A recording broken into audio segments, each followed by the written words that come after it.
नमस्कार मित्रांनो. पाडव्याला सोनं घ्यायचंय. सोने का घ्यायचं? काय चुकू शकतं? स्मार्ट गुंतवणूक कशी करायची? तर मित्रांनो, आज आपण एक खूप महत्त्वाचा विषय पाहणार आहोत.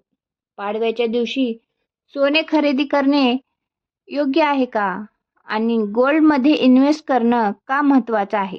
आपल्याकडे परंपरेनुसार पाडव्याच्या दिवशी सोने खरेदी करणे शुभ मानले जाते. तो पाडवा गुढीपाडवा असो किंवा दिवाळीचा पाडवा. पण फक्त परंपरेसाठी सोने घ्यायचं का? की त्यामागे इन्व्हेस्टमेंटचं काही लॉजिक आहे?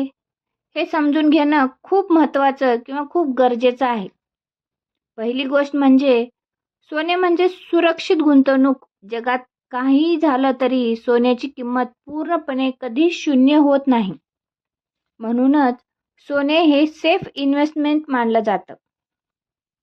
दुसरी गोष्ट म्हणजे महागाईपासून बचाव. महागाई वाढली की पैशाची किंमत कमी होते, पण सोन्याची किंमत साधारणपणे वाढत जाते. त्यामुळे तुमचे पैसे सुरक्षित राहतात. तिसरी गोष्ट म्हणजे विविधता. फक्त एकाच ठिकाणी पैसे गुंतवणं धोकादायक असतं. थोडे पैसे गोल्डमध्ये ठेवले तर तुमचा रिस्क कमी होतो. पण एक महत्त्वाची गोष्ट लक्षात ठेवा. सोनं फक्त दागिन्याच्या रूपात घेतलं तर त्यात मेकिंग चार्जेस लागतात. घाटा होऊ शकतो. त्यामुळे इन्व्हेस्टमेंटसाठी ते तितके फायदेशीर नाही.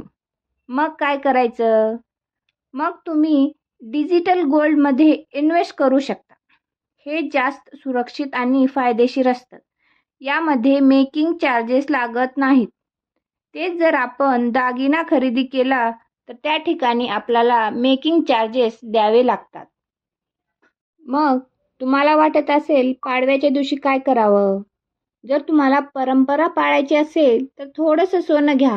पण मोठी रक्कम इन्व्हेस्ट करायची असेल तर स्मार्ट पद्धतीने गोल्डमध्ये गुंतवणूक करा.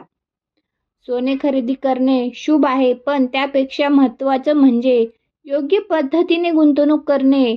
म्हणूनच परंपरा आणि इन्व्हेस्टमेंटचं दोन्हीचं बॅलन्स ठेवा.